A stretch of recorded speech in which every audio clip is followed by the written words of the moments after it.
ꯑꯁꯤꯗꯤ ꯇꯣꯅꯥꯎꯒꯤ ꯍꯦꯂꯤꯀꯣꯞꯇꯔꯗꯨ ꯅꯠꯇ꯭ꯔꯣ? ꯃꯥꯅꯤꯅꯦ, ꯇꯣꯅꯥꯎꯒ ꯈꯣꯏꯗꯨꯝꯒꯅꯤ꯫ ꯇꯣꯅꯥꯎ ꯏꯕꯣ, ꯏꯔꯣꯏ ꯃꯄꯨꯗꯨ ꯎꯔꯗꯤ ꯍꯔꯥꯎꯕꯅ ꯂꯣꯏꯔꯅꯤ꯫ ꯇꯥꯃꯅꯤ, ꯑꯩꯈꯣꯏꯒꯤ ꯍꯦꯂꯤꯀꯣꯞꯇꯔꯁꯤ ꯊꯧꯕ ꯌꯥꯗ꯭ꯔꯦꯕ꯫ ꯇꯣꯅꯥꯎꯅ ꯍꯥꯏꯔꯤꯕ ꯃꯣꯕꯦꯜ ꯈꯣꯏꯔꯦ ꯍꯥꯏ꯫ ꯑꯁꯤꯕꯨ ꯆꯨꯝꯖꯥꯠꯂꯣ ꯍꯥ? ꯃꯥꯅꯤꯅꯦ ꯇꯥꯃꯅꯤ, ꯍꯦꯂꯤꯀꯣꯞꯇꯔꯁꯤ ꯃꯣꯕꯦꯜ ꯈꯣꯏꯔꯕꯅꯤ, ꯑꯗꯨꯅ ꯊꯧꯕ ꯌꯥꯗ꯭ꯔꯦ꯫ ꯃꯣꯕꯤꯂꯦꯟ ꯈꯣꯏꯔꯦ ꯍꯥꯏꯕ? ꯑꯩ ꯑꯃꯨꯛꯇ ꯌꯦꯡꯒꯦ꯫ ꯅꯣꯏꯒꯤ ꯍꯦꯂꯤꯀꯣꯞꯇꯔꯁꯤꯗꯤ ꯃꯣꯕꯤꯂꯦꯟ ꯈꯣꯏꯕ ꯅꯠꯇꯦ, ꯄꯦꯇ꯭ꯔꯣꯜ ꯈꯣꯏꯔꯤꯅꯤ ꯁꯤꯗꯤ꯫ ꯍꯥ? ꯄꯦꯇ꯭ꯔꯣꯜ ꯈꯣꯏꯔꯦ ꯍꯥꯏꯕ? ꯇꯥꯃꯅꯤ, ꯄꯦꯇ꯭ꯔꯣꯜ ꯍꯥꯏꯁꯤꯕꯨ ꯀꯔꯤꯗꯣ ꯍꯥ? ꯇꯣꯅꯥꯎꯗ ꯂꯥꯟꯗꯥꯕꯁꯤ ꯑꯔꯥꯏꯕ ꯑꯣꯏꯔꯣꯏꯗꯧꯔꯤꯅꯦ ꯏꯃꯥ꯫ ꯃꯥꯒꯤ ꯃꯅꯥꯛꯇ ꯑꯉꯛꯄ ꯑꯍꯧꯕ ꯃꯈꯣꯜ ꯊꯣꯛꯄ ꯄꯣꯠꯁꯛ ꯃꯌꯥꯝ ꯑꯃ ꯂꯩ꯫ ꯄꯣꯛꯂꯝꯕ, ꯃꯗꯨ ꯑꯩꯁꯨ ꯈꯜꯂꯤꯕꯅꯤ꯫ ꯇꯣꯅꯥꯎꯕꯨ ꯍꯥꯠꯇ꯭ꯔꯤꯕ ꯃꯈꯩ ꯃꯤꯇ꯭ꯔꯪꯒꯤ ꯅꯨꯡ ꯑꯁꯦ ꯑꯩꯈꯣꯏꯅ ꯅꯤꯡꯊꯤꯅ ꯁꯤꯖꯤꯟꯅꯕ ꯉꯝꯂꯣꯏꯗꯣꯔꯤ꯫ ꯇꯣꯅꯥꯎꯒꯤ ꯃꯈꯣꯟ ꯇꯥꯕꯗ ꯃꯤꯇ꯭ꯔꯪꯒꯤ ꯅꯨꯡ ꯑꯁꯦ ꯌꯥꯝꯅ ꯍꯔꯥꯎꯕꯒꯨꯝ ꯇꯧꯏ꯫ ꯇꯣꯅꯥꯎꯅ ꯍꯥꯏꯔꯤꯕ ꯃꯈꯩ ꯌꯥꯝꯅꯁꯨ ꯌꯥꯏ꯫ ꯑꯩꯈꯣꯏ ꯏꯅꯝꯃ ꯆꯥꯎꯕꯤꯒ ꯏꯅꯝꯃ ꯊꯔꯣꯒꯗꯤ ꯇꯣꯅꯥꯎꯅ ꯀꯥꯔ ꯑꯃꯃꯝ ꯄꯤꯔꯅꯤ ꯍꯥꯏ꯫ ꯑꯩꯈꯣꯏꯒꯤꯅ ꯀꯝꯗꯧꯕ? ꯃꯗꯨꯗꯅꯤꯅꯦ ꯑꯩꯅ ꯋꯥꯈꯜ ꯅꯨꯡꯉꯥꯏꯇ꯭ꯔꯤꯁꯦ꯫ ꯊꯔꯣꯒ ꯆꯥꯎꯕꯤꯒꯅ ꯀꯥꯔ ꯑꯃꯃꯝ ꯐꯪꯂꯒ ꯑꯩꯅ ꯀꯔꯤꯃꯠꯇ ꯐꯪꯍꯧꯔꯔꯣꯏ ꯍꯥꯏꯕ꯫ ꯑꯁ! ꯇꯥꯈꯣꯏꯗꯣ, ꯉꯁꯤꯗꯤ ꯋꯥꯕꯅ ꯂꯣꯏꯔꯦꯍꯦ꯫ ꯍꯦꯂꯤꯀꯣꯞꯇꯔꯁꯦ ꯑꯩꯗꯤ ꯅꯍꯥꯟ ꯃꯈꯩ ꯊꯥꯎ ꯌꯥꯎꯗꯅ ꯄꯥꯏꯕ ꯌꯥꯕꯣꯏ ꯅꯤꯡꯉꯨꯔꯦ꯫ ꯑꯁ! ꯍꯣꯏꯅꯦ ꯇꯣꯅꯥꯎ, ꯑꯗꯣ ꯃꯥꯁꯨꯅꯦ ꯃꯕꯨꯛ ꯂꯥꯝꯗꯅ ꯊꯥꯎꯗꯣ ꯆꯥꯒꯦ ꯍꯥꯏꯕ ꯑꯣꯏꯔꯝꯅꯤ ꯍꯥꯏꯕ꯫ ꯅꯪ ꯑꯃꯨꯛꯁꯨ ꯇꯧꯔꯦ ꯅꯠꯇ꯭ꯔꯥ? ꯑꯩꯈꯣꯏꯅ ꯍꯥꯏꯕꯗꯤ ꯏꯟꯗ꯭ꯔꯒ ꯇꯣꯅꯥꯎꯅ ꯍꯥꯏꯕꯅ ꯏꯜꯂꯤꯕ ꯀꯔꯤꯒꯤꯅꯣ? ꯏꯃꯥ, ꯃꯁꯤꯒꯤ ꯅꯨꯡ ꯑꯁꯤ ꯌꯥꯝꯅ ꯐꯠꯇꯕ ꯅꯨꯡꯅꯤ ꯏꯃꯥ꯫ ꯍꯩ ꯃꯤꯇ꯭ꯔꯪꯒꯤ ꯅꯨꯡ, ꯍꯧꯖꯤꯛ ꯑꯩꯈꯣꯏꯗ ꯇꯥꯟꯅꯔꯛꯂꯤꯕ ꯍꯨꯏ ꯑꯗꯨ ꯍꯥꯠꯅꯅꯕ ꯈꯨꯠꯂꯥꯏ ꯑꯃ ꯄꯨꯊꯣꯛꯑꯣ꯫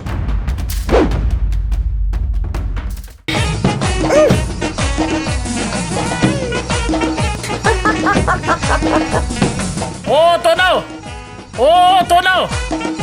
ꯅꯪꯒꯤ ꯏꯁꯩꯗꯨ ꯈꯔ ꯑꯃꯨꯛꯇ ꯂꯩꯊꯧ ꯍꯩ! ꯀꯣꯛꯀ ꯂꯣꯏ ꯆꯥꯏꯔꯦꯅꯦ! ꯇꯥ ꯊꯝꯕꯧ, ꯍꯪꯒꯥꯝ ꯊꯣꯡꯕ ꯑꯣꯏꯅ ꯆꯥꯏꯌꯦ꯫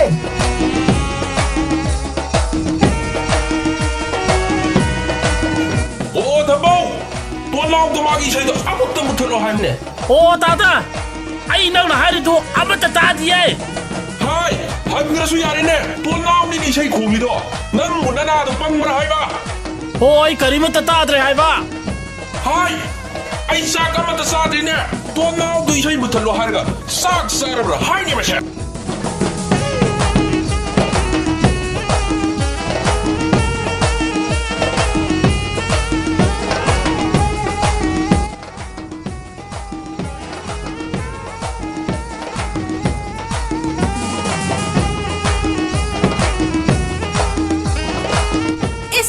ꯀꯅꯥꯅꯣ ꯋꯥꯅꯤ? ꯏꯁꯩꯁꯤꯕꯨ ꯑꯁꯣꯛ ꯍꯧꯅ ꯈꯣꯡꯂꯤꯁꯤꯕꯣ? ꯈꯪꯗ꯭ꯔꯦꯗ, ꯅꯥꯀꯣꯡꯀꯥꯁꯦ ꯂꯣꯏꯅ ꯀꯥꯏꯗꯧꯔꯦ ꯇꯧꯔꯤꯁꯦ꯫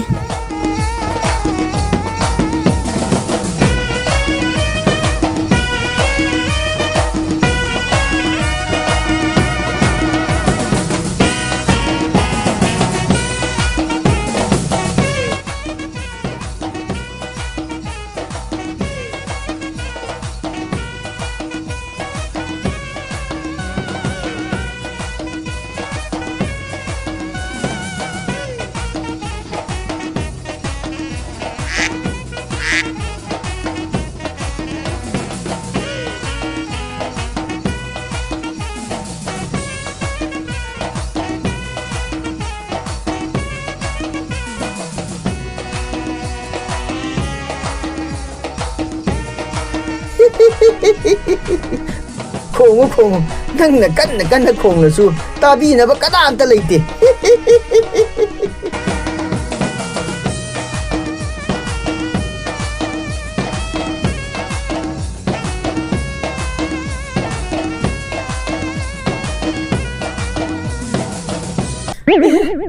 ꯃꯩꯁꯤꯅ ꯀꯩꯅꯣꯝ ꯇꯧꯔꯤꯁꯤꯅ? ꯃꯁꯤꯗꯤ ꯑꯩꯒꯤ ꯉꯥꯅꯨ ꯃꯈꯣꯟ ꯃꯥꯜꯂꯤꯗ꯫ ꯇꯣꯅꯥꯎ ꯅꯪꯒꯁꯤꯗ ꯅꯨꯡꯉꯥꯏꯗꯧꯔꯤ ꯀꯩꯅꯣꯅꯦ ꯃꯁꯤ ꯉꯥꯅꯨꯁꯤꯕꯣ ꯃꯆꯤꯟ ꯃꯦꯜꯂꯁꯨ ꯌꯥꯗꯦꯅꯦ ꯍꯩ ꯉꯥꯅꯨ ꯂꯥꯡꯒꯅꯨꯅꯦ ꯂꯥꯡꯒꯅꯨ ꯍꯥꯏꯔꯒ ꯃꯁꯤ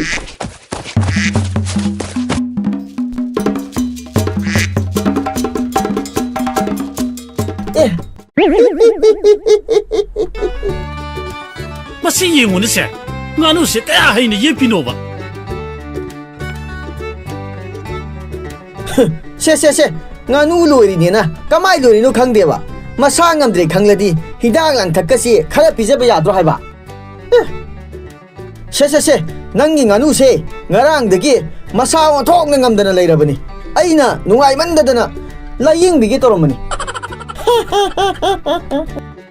haima aina hairi se phagi na tene ta khudum ngarang dagi nganu se masa nungai to khongli du nang khangi na tro ha oh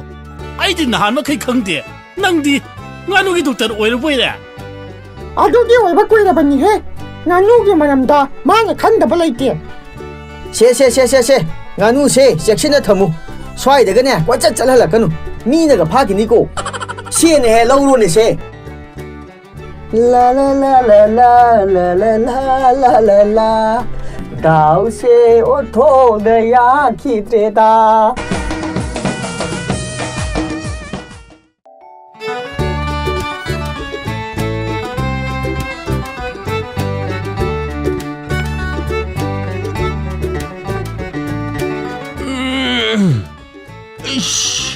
यादरे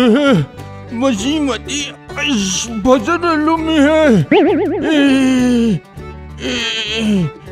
hey tumina chalune ai wanga hala kanune wa hanga ne bo hona bata swa ta munga tharak to ne sara swa jo jo ne da shi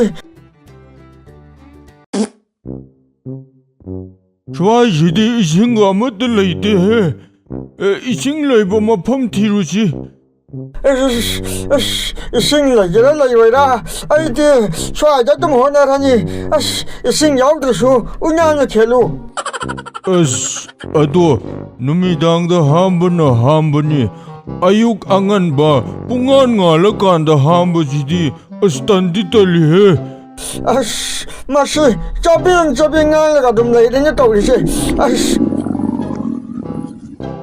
hay apang ai dengaran raju bayada ki mulhuba anu amu bajum chalu oh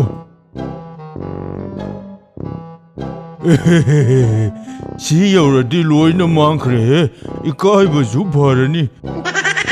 aduni hojikti numidang oire banina yare ko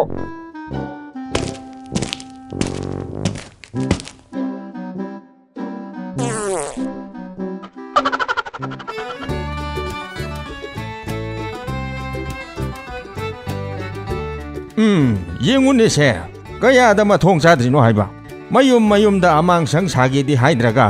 lambi lamhang sida mamai si ikai ba khang da ba makhai ifong na makhong ha mi ni se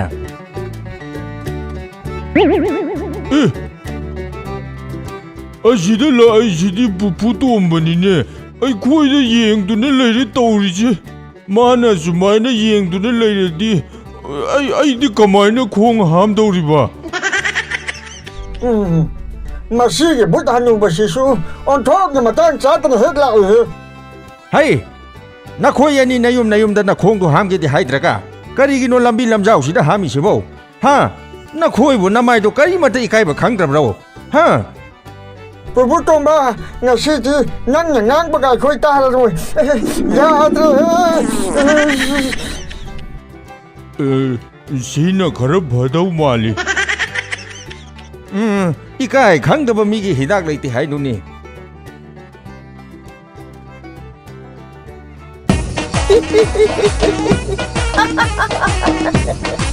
chi bungai ge nungai bai ja hai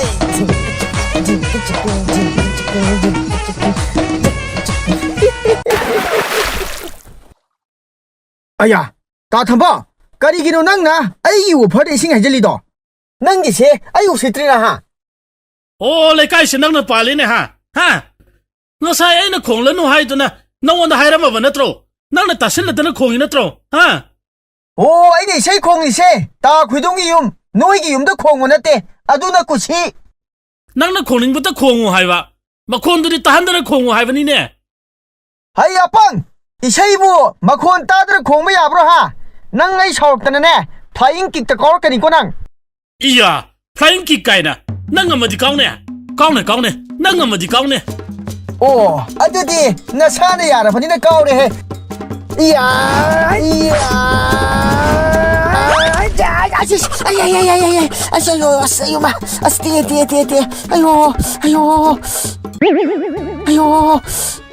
하이 또나 아이디 낭 티브다 레까지 살래드나 까리노네 낭나 떠우리두보 아유 이내야 나때 낭부 윰다가 아마따 레이트라바 하이바 나윰가 또 상골 올하우레네 이붕어 낭보 마디 마임다가 아마따 레이트라바니 이네 다 kuid동 모이다 영어 일라바니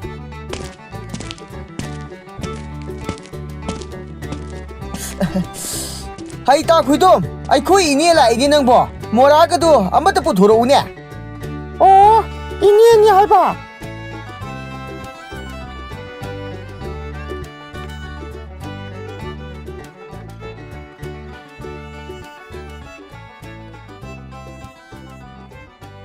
이니 뭐라치다 파무 오 낭라 kuid동 하리지나 마니네 마나 다 kuid동 아이코이 레가이기 과이디기 리바 바캉니 ꯅꯪ ꯑꯗꯨꯃꯥꯏꯅ ꯍꯥꯏꯅꯨꯅꯦ 누피 티바 ꯈꯪꯗꯕ ꯉꯥꯛꯇꯅꯤꯅꯦ ꯂꯩꯃꯤꯟꯅꯔꯤꯁꯦ ꯍꯥ ꯑꯩꯈꯣꯏ ꯏꯅꯦꯒꯤ ꯋꯥꯁꯤꯗꯤꯕ ꯇꯥ ꯈꯨꯏꯗꯨꯝꯒꯤꯗꯤ ꯈꯪꯗꯦ ꯑꯩꯈꯣꯏꯗꯤ ꯈꯨꯜ ꯂꯩꯀꯥꯏꯁꯤꯗ ꯁꯛ ꯐꯖꯕꯗꯅꯦ ꯇꯣꯅꯥꯎ ꯍꯥꯏꯅ ꯃꯃꯤꯡ ꯆꯠꯂꯤꯕꯅꯤꯅꯦ ꯏꯅꯦ ꯑꯩꯈꯣꯏꯅꯕꯨ ꯀꯩꯗꯧꯕꯒꯤ ꯅꯨꯄꯤ ꯊꯤꯕ ꯈꯪꯉꯣꯏꯗꯣꯏꯅꯣ ꯍꯥꯏꯕ ꯑꯗꯨꯗꯤ ꯅꯍꯥꯟꯅ ꯊꯤꯕ ꯀꯩꯗꯧꯏ ꯍꯥ ꯀꯥꯟꯅꯗꯦ ꯉꯥꯎꯁꯤꯟꯅꯅꯨꯀꯣ ꯑꯩꯅ ꯉꯁꯤ ꯅꯪꯒꯤ ꯅꯅꯥꯛꯇ ꯂꯥꯛꯏꯕꯁꯦ ꯅꯪꯒꯤ ꯂꯨꯍꯣꯡꯕꯒꯤ ꯋꯥꯔꯤ ꯁꯥꯒꯦꯅ ꯂꯥꯛꯏꯕꯅꯤꯅꯦ ꯍꯥ ꯏꯅꯦ ꯇꯣꯅꯥꯎꯒꯤ ꯅꯨꯄꯤꯗꯤ ꯂꯩꯁꯨ ꯂꯩꯇꯅ ꯅꯨꯄꯤ ꯌꯥꯎꯗꯅ ꯀꯃꯥꯏꯅ ꯍꯣꯡꯗꯣꯏꯅꯣꯕ ꯑꯩꯒꯤ ꯏꯌꯥ ꯇꯣꯅꯥꯎꯒꯤ ꯅꯨꯄꯤꯗꯤ ꯏꯅꯦꯅ ꯌꯦꯡꯕ ꯂꯣꯏꯔꯕꯅꯤꯅꯦ ꯍꯥ ꯑꯩꯒꯤ ꯅꯨꯄꯤ ꯂꯩꯔꯦ ꯍꯥꯏꯕ ꯏꯅꯦ ꯀꯗꯥꯏꯗ ꯂꯩꯍꯧꯒꯦ ꯑꯃꯨꯛꯇ ꯎꯅꯒꯦ ꯍꯥꯏꯕ ꯃꯁꯛꯀ ꯐꯖꯕ꯭ꯔꯣ ꯏꯅꯦ ꯑꯁ ꯑꯃꯨꯛꯇ ꯎꯅꯤꯡꯈ꯭ꯔꯦꯗꯀꯣ ꯏꯅꯦ ꯍꯥꯏ ꯍꯧꯖꯤꯛꯇꯤ ꯌꯥꯎꯔꯛꯇꯦꯅꯦ ꯑꯩꯅꯒ ꯋꯥꯔꯤꯒ ꯍꯧꯗꯣꯛꯄ ꯅꯠꯇꯦꯗ ꯁꯨꯝ ꯈꯟꯕꯒꯤ ꯋꯥꯅꯦ ꯑꯁ ꯑꯗꯨꯕꯨ ꯅꯪꯅ ꯇꯧꯔꯝꯃꯤꯕ ꯐꯤꯕꯝꯁꯤꯒ ꯍꯌꯦꯡꯅꯦ ꯏꯅꯦꯒꯤ ꯃꯥꯏ ꯆꯣꯞꯇꯣꯔꯤꯕ꯭ꯔꯥ ꯈꯪꯄꯣꯠꯇꯦꯗ ꯑꯗꯣ ꯏꯅꯦ ꯉꯁꯤꯗꯤꯅꯦ ꯊꯕꯛ ꯌꯥꯝ ꯂꯩꯍꯧꯏ ꯑꯩ ꯆꯠꯅꯕ ꯇꯧꯔꯒꯦ ꯑꯁ ꯑꯩꯈꯣꯏ ꯏꯅꯦꯁꯤꯗꯤ ꯇꯜꯂꯦꯍꯦ ꯅꯨꯄꯤꯗꯨ ꯀꯔꯤ ꯃꯃꯤꯡ ꯀꯧꯒꯦ ꯀꯗꯥꯏꯗꯒꯤꯅꯣ ꯃꯁꯛꯀ ꯀꯌꯥꯝ ꯐꯖꯒꯦ ꯑꯃꯨꯛꯇ ꯍꯥꯏꯔꯝꯃꯣꯕ ꯍꯣ ꯀꯣꯟꯅ ꯍꯥꯏꯔꯒꯦ ꯅꯪꯅꯦ ꯅꯌꯨꯝꯀꯥꯠꯇꯣ ꯍꯥꯟꯅ ꯑꯃꯨꯛꯇ ꯂꯣꯏꯁꯜꯂꯨꯀꯣ ꯆꯠꯂꯨ ꯍꯌꯦꯡ ꯃꯤꯃꯥꯡꯗ ꯑꯃꯨꯛ ꯆꯣꯞꯅꯅꯤ ꯑꯩ ꯆꯠꯂꯦ ꯑꯩ ꯑꯃꯨꯛ ꯂꯥꯛꯈꯤꯅꯤ ꯑꯩ ꯆꯠꯂꯦꯀꯣ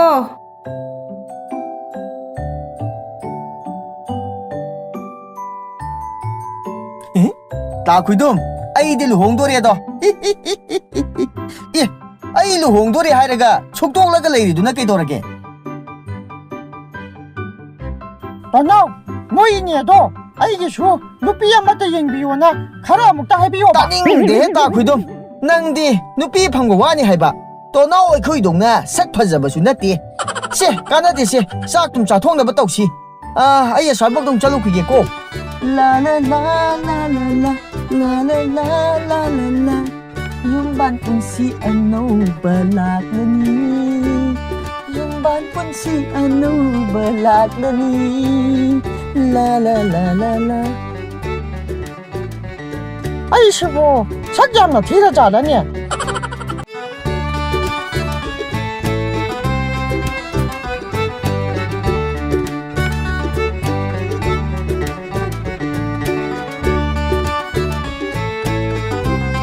ꯑꯩ ꯚꯩꯌꯥ ꯅꯪꯒꯤ ꯁꯥꯟꯅꯄꯣꯠꯇꯨ ꯑꯩꯈꯣꯏꯗ ꯈꯔ ꯄꯤꯔꯝꯃꯨ ꯄꯤꯒꯦꯗꯅ ꯄꯤꯒꯦ ꯑꯃꯗꯀꯣ ꯂꯨꯄꯥ 2 ꯄꯤꯔꯦ ꯍꯥꯏ ꯑꯩꯈꯣꯏꯗꯕꯨ ꯄꯩꯁꯥ ꯀꯥꯏꯅ ꯁꯠꯆꯤꯜꯂꯛꯇꯅꯕꯀꯣ ꯅꯪ ꯑꯩꯈꯣꯏꯁꯤ ꯀꯅꯥꯅꯣ ꯈꯪꯗ꯭ꯔꯣ ꯍꯥ ꯑꯩ ꯈꯨꯟꯁꯤꯒꯤ ꯒꯦꯡ ꯂꯤꯗꯔꯗꯤ ꯈꯪꯗꯕ꯭ꯔꯥ ꯍꯥ 갱 하이바 마도 까리 오래 봐야 플라스틱 꼭다기 마밍 오이브라 이야 아이나 갱 하이가 마나 플라스틱 꼭다 마빙 약간나 헤이 갱 하이바지 건지기 과지기 간바 부간 맘이 가게되냐 भैया खांगे भैया गेंग हाई बती को मी फोगन में लुपा तो गेंग को हाई बा 어쨌든 강해다다 헤이 뭐야 낭기 산업보지 가라 빌어모 바이사 야옥디 야들어디 보고 낭 쿠박지는 다진도리니 낭 पी के भैया पी के आई पी के अब खूब याद रखो भैया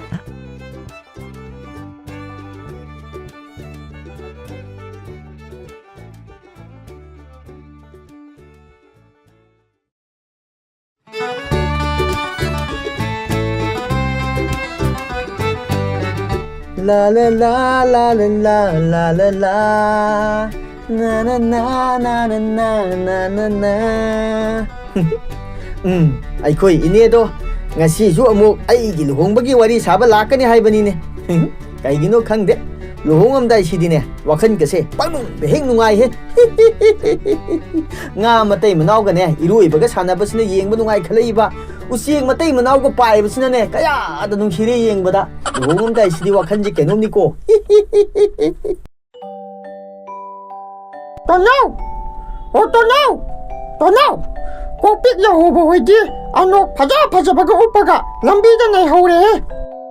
ꯍꯥ ꯀꯣꯛꯄꯤꯛꯀ ꯌꯧꯍꯧꯕꯒ ꯑꯅꯣꯛ ꯐꯖꯕ ꯎꯞꯄꯒ ꯂꯝꯕꯤꯗ ꯂꯩꯍꯧꯔꯦ ꯍꯥꯏꯕ ꯑꯦ ꯀꯗꯥꯏꯗꯒꯤ ꯑꯅꯣꯛ ꯑꯣꯏꯖꯥꯠꯅꯣ ꯇꯥꯈꯨꯗꯣ ꯔꯥꯖꯨ ꯕꯌꯥꯅꯅꯦ ꯄꯣꯠ ꯆꯩ ꯃꯌꯥꯝ ꯄꯨꯔꯛꯍꯧꯕꯅꯤ ꯃꯗꯨꯗꯒꯤ ꯂꯧꯏ ꯑꯣꯏꯔꯤꯅꯤ ꯀꯔꯤ ꯔꯥꯖꯨ ꯕꯌꯥꯅ ꯄꯣꯠ ꯆꯩ ꯃꯌꯥꯝ ꯑꯃ ꯄꯨꯔꯒ ꯂꯥꯛꯍꯧꯋꯦ ꯍꯥꯏꯕ ꯇꯥꯈꯨꯗꯣ ꯂꯨꯍꯣꯡꯉꯝꯗꯥꯏꯁꯤꯗꯅꯦ ꯐꯖꯗꯨꯝ ꯐꯔꯦꯍꯦ ꯇꯣꯅꯥꯎ ꯑꯩꯁꯦ ꯄꯥꯈꯪ ꯀꯨꯏꯅ ꯑꯣꯏꯔꯔꯣꯏꯗꯧꯕꯅꯤꯅ ꯃꯇꯝ ꯈꯔ ꯂꯩꯔꯤꯉꯩꯁꯤꯗ ꯉꯥꯎꯕ ꯌꯥꯕ ꯉꯥꯎꯍꯧꯔꯒꯦ ꯈꯜꯂꯤꯕꯅꯤ ꯂꯥꯛꯑꯣ ꯇꯥꯈꯨꯗꯣ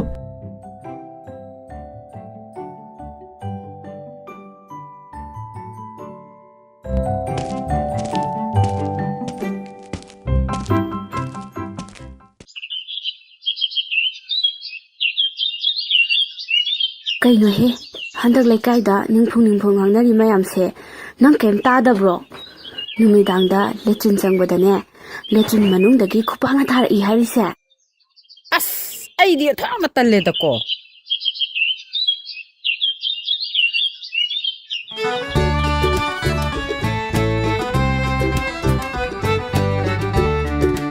ꯇꯣꯅꯥꯎ ꯔꯥꯖꯨ ꯕꯌꯥꯅ ꯄꯣꯔꯛꯂꯤꯕ ꯃꯌꯥꯝꯗꯣ ꯌꯦꯡꯉꯣ ꯇꯨ ꯇꯥꯈꯨꯗꯣ ꯁꯤꯗꯤ ꯅꯩꯔꯦ ꯀꯩꯅꯣ भैया असी फ्री नत्रे को सेन हाना पिरो भैया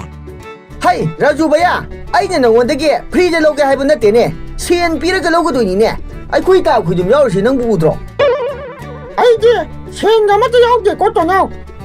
तानिंगदे हे ताखुदुम ननाउ तोनाउसे लुहोंगदोरे नंग खंगि नत्रो हा अइदि हाइबिरिसिनि हयेंग नंग लुहोंगबदने अइदि हन्ना येंगो हाइसिनिको हाय सीमदि मौ तारे हे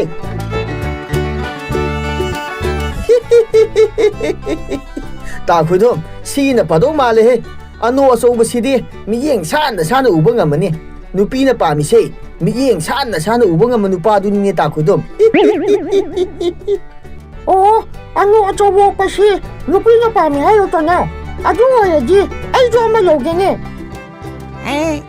कारीरोने अन्नो बच्चो वो पगार नुपीना पामी आइबसे ngasi खक तारेने भैया अदुदी अंगांगी अनो बोरे नंगना उप्पटिको सीसीटीवी कैमरा मालेने भैया तोनाउ ꯑꯩꯒꯤꯁꯨ ꯑꯃ ꯄꯤꯌꯣ ꯍꯥꯏꯕ हाय ताखुदो नंगसु सीगे नोक्सि उप्पति अइखोइ अनि सब मानरोइद्रो हा से नंगना लौगे हाइरगा सीगी टुपीजु ओइना लौरोसे से सी ओइना उप्पुसे नैरदौबनिनि इबो तो साथीना नैरे हे ताखुदो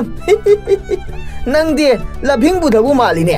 अइदि लुहोंगदोरबनि अदुनने नंग अइगा ड्रेस मानबा यारो हेबा ओ नंग लुहोंगदौरे हाइबको आदु अरबदि लुहोंगबगी best offer my Pige aje long bada born up na ba special ano mama layene asige anop chiko nangi nupi chau bra sau da bra yeng na anop ni aje yamna pabore asige glass machu sina green ore badi nangi nupi yamna harau re adoga red ore badi nangi nupi chau re hai ba khangani baya adudi sathina phai he raju baya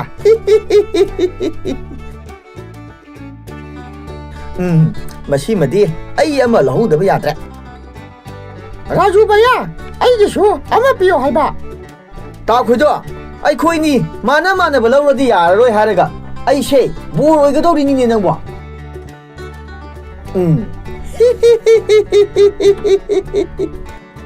yamna phaba bor gi tupi ama chulai re baya aji topi se lohong bagi borgi special topi ore esi yaw topi ne yamna phare hayeng lohong bada nungcha yamna sardi ko asigi pen che tharo baya hais si ju nai re keino raju baya si maga laurage ado mamal di khara taro Raju baya ai gi su asige topi jama piyo hai ba ta khudo nang je talle he ai di ai khoi ni dress mana ba yaro haraga nangi lohong bani na ai offer pirage asige ano bani siga special topi siga lupa chama piro baya ha lupa chama hai ba as sasat pithok ro kai dorage nanau to nau luhong bagi ni nang bo ai di hai bi di hai jinu hayeng nang gi luhong bada ne ai hat na yeng wi dau ni khong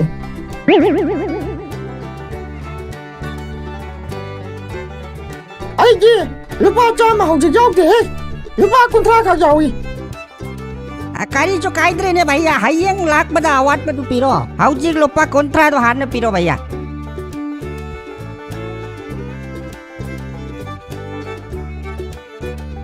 she Raju baya yamna phare adu di san lage hayeng lak bada pot abha yamna puge bhaiya hayeng muk lak bada ai gi yaw ro wa hoi bhaiya yamna puge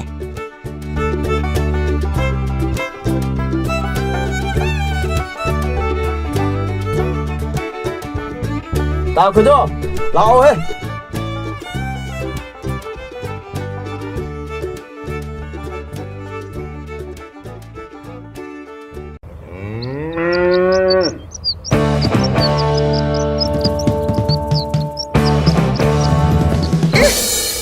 tawrisibo is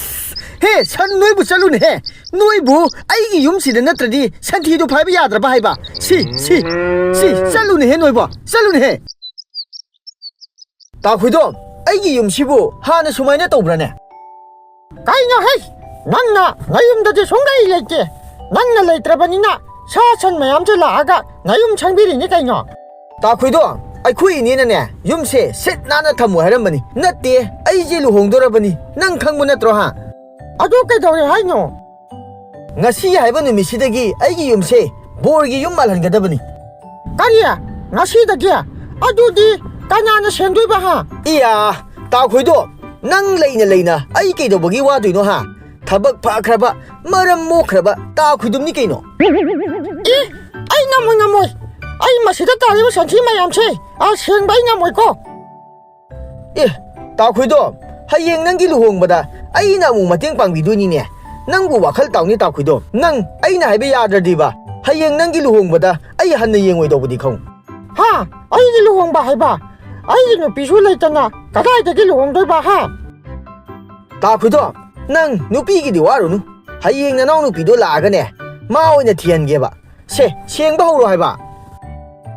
nang hayeng na tu thiraga ai ga kaw khra de ba khang ni nang as nang sima ba ta khudo ta khudung gi wangang sidi ai se nu pi thi da thi do mali he